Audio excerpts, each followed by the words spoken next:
Et sinon? Et sinon?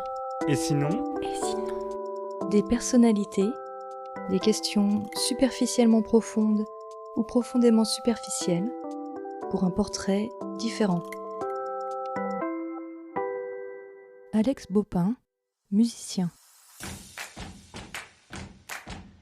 Qu'est-ce qui t'émerveille? De façon un peu cucu, un peu niaise, je vais vous répondre que ce qui m'émerveille, c'est malgré les périodes parfois difficiles qu'on traverse, les gens qui réussissent à en faire des jolies choses. Écrire une chanson, extrêmement belle sur une situation, je parle pas pour moi, hein, je parle pour, les gens qui font les mêmes choses que moi. Écrire des chansons extrêmement belles sur, des, situations extrêmement compliquées, je trouve que ça donne toujours un petit espoir de se dire que tout n'est pas forcément foutu, voilà. Ça m'émerveille, oui. Qu'est-ce qui pourrait te rendre fou? Je suis un garçon assez impatient, je pense que c'est l'attente, dans tous les domaines de la vie, hein, mais particulièrement dans mon travail. Et pourtant, je suis très gentil avec les techniciens, mais tout ce qui techniquement peut aller à l'encontre d'une idée que j'ai et que j'ai peur de perdre, ça peut me rendre fou. Ouais, je crois que j'ai vraiment un gros défaut qui est celui de l'impatience et que attendre, ça peut me rendre fou. Ouais. Que fais-tu en cachette? Je veux dire, à part la masturbation, plus sérieusement, à part des choses très intimes, en cachette ou en tout cas seul, où j'ai vraiment besoin d'être seul. J'écris des chansons. C'est-à-dire que commencer à écrire une chanson, c'est souvent pour moi commencer à écrire une musique et chanter n'importe quoi dessus, des paroles qui peuvent être absolument grotesques, que j'enregistre sur mon dictaphone. Ça, ces étapes de travail, je les fais jamais écouter à personne et j'ai vraiment besoin d'être seul pour le faire parce que c'est assez ridicule. Voilà. De quoi as-tu peur? De mourir.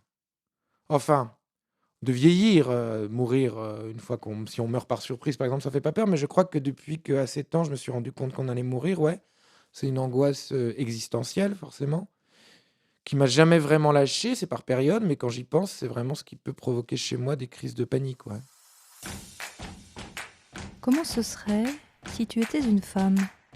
Ce serait plus difficile à bien des niveaux, parce que je me rends bien compte, parce que je travaille avec des femmes, des filles, et je vois bien la difficulté qu'elles ont, même dans notre métier qui est censé être un métier où les gens sont plus ouverts à s'imposer, à imposer leur vue.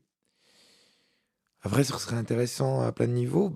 C'est vraiment un peu graveleux, mais j'aimerais bien savoir ce que c'est de faire l'amour quand on est une femme. Voilà, vraiment, ça m'intéresserait profondément. Parce qu'on a beau essayer des trucs, rien ne remplace, je crois. À quoi résistes-tu? Je sais pas si je suis un garçon très résistant. Peut-être que j'essaie de résister à la tentation qui est forte dans la période, de se mettre en colère ou de perdre sa dignité sur certains réseaux sociaux, voilà. Ça, je sais pas si c'est un acte de résistance, mais le fait d'éviter de polémiquer ou de je résiste, au fait de perdre le sens de la nuance, voilà. Je trouve qu'on le perd beaucoup ces temps-ci et ça m'inquiète, beaucoup. Qu'essaierais-tu de faire si tu savais que tu ne pouvais pas échouer? Forcément, des espèces de fantasmes adolescents qui sont totalement hors de ma portée. Moi, j'ai toujours dit qu'à part être chanteur, j'aurais voulu gagner Roland-Garros, par exemple. Le tennis, c'est une des choses qui m'intéresse le plus. Donc essayer à 46 ans de commencer une carrière, de tennisman international, ça, j'essaierais bien pour voir ce que ça fait, ouais. À quoi as-tu renoncé? En fait, pas à tant de choses parce que moi, je fais vraiment ce que j'avais envie de faire quand j'étais enfant et je pensais que j'y arriverais jamais. À 8 ans, je voulais vraiment être chanteur. C'est vraiment une espèce de vocation chez moi d'écrire des chansons, de faire de la musique. Et j'y avais renoncé à 8 ans parce que je pensais que vu d'où je venais, c'était pas possible. Après, j'ai renoncé à plein de chanteurs que j'aurais voulu être et dont je me suis rendu compte que je l'étais pas. Par exemple, j'ai renoncé au fait d'être un rocker. Je sais que définitivement, je serai pas, des chanteurs que j'adore, comme Alain Bachung à une certaine période et qui sont des modèles pour moi, j'ai renoncé à être eux. Ça a été difficile, mais vu mes capacités, c'était, nécessaire, je crois. Qu'aimerais-tu oser faire? Je crois que j'aimerais oser demander à des gens que j'admire et que j'aime profondément de travailler avec moi. C'est comme dans la vie personnelle, dans le cadre de la séduction et tout, moi je suis pas un dragueur en fait. Il faut qu'on vienne me chercher. Ce qui est à la fois une grande, prétention et une grande humilité. Je sais pas si vous voyez ce que je veux dire? Ouais, j'aimerais oser demander à des gens, il y a des projets que je caresse avec des gens que j'aime beaucoup, mais qui me semblent inatteignables ou voilà. Et je crois que j'ai jamais proposé à quelqu'un un projet sur lequel travailler, à part des gens que je connaissais, je veux dire. Voilà, j'aimerais oser en fait, tout simplement. Ce que j'aimerais oser, c'est j'aimerais être moins timide, dans certaines circonstances. De quoi es-tu fier? Ah, de certains trucs quand même, on va pas faire de la fausse modestie. Je crois que je suis fier, ça va sembler un peu, sarkozyste alors que vraiment ça l'est pas, hein. Je crois que je suis fier de ma capacité de travail.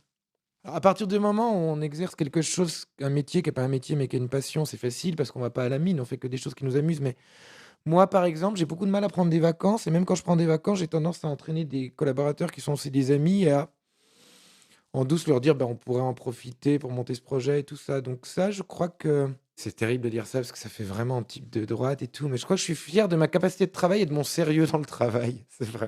C'est pas funky, hein, mais j'en suis fier par rapport aux autres parce que c'est une marque de respect par rapport aux gens avec qui on travaille, je trouve, d'être à l'heure, d'être, toujours là, d'en faire plus que les autres quand c'est son projet. Je trouve que c'est, important et voilà et ça, c'est vraiment des espèces de règles un peu qui parfois peuvent être un peu radicales chez moi, mais qui dont je suis assez fier, je crois, ouais. De quoi as-tu envie? J'ai envie de faire des choses que je ne sais pas faire, parce que je crois qu'être un artiste, c'est ça. Moi, j'ai toujours pensé que alors attention, je vais employer des grands mots et ça va sembler un peu prétentieux, mais j'ai beaucoup de respect pour des gens qui vivent comme des artisans. Un artisan, il fait des chefs-d'œuvre, ça veut dire qu'il fait des choses qu'il sait faire et donc moi, j'ai toujours plus eu envie plutôt que de perfectionner une espèce de savoir-faire, centré sur, un seul savoir, voilà. Chaque fois que je me lance dans un projet, je me lance toujours dans des trucs que je sais pas faire et des fois, j'arrive pas à les faire, hein, des fois, c'est catastrophique, mais peu importe, mais ce dont j'ai envie, c'est ça. J'ai envie d'apprendre des choses, en fait, je crois. Qu'est-ce qui te fait rêver? Les chanteurs et les chanteuses, hein, définitivement, je suis vraiment un chanteur en ce sens-là, que c'est ce qui m'émeut le plus, c'est ce qui m'impressionne le plus et c'est ce qui maintenant que j'en ai fait une espèce de carrière, c'est ce qui me fait le plus rêver parce que je m'autorise à penser que certaines choses, comme chanter à l'Olympia, peuvent m'arriver et c'est toujours, ça reste encore aujourd'hui un ébahissement face auquel je suis absolument pas blasé, en fait. Quand je suis retourné, je dis: «Tiens, cette fois-ci, on va faire l'Olympia», que je le demande, que c'est possible. Ça reste des choses qui me font, rêver, voire fantasmer, ouais.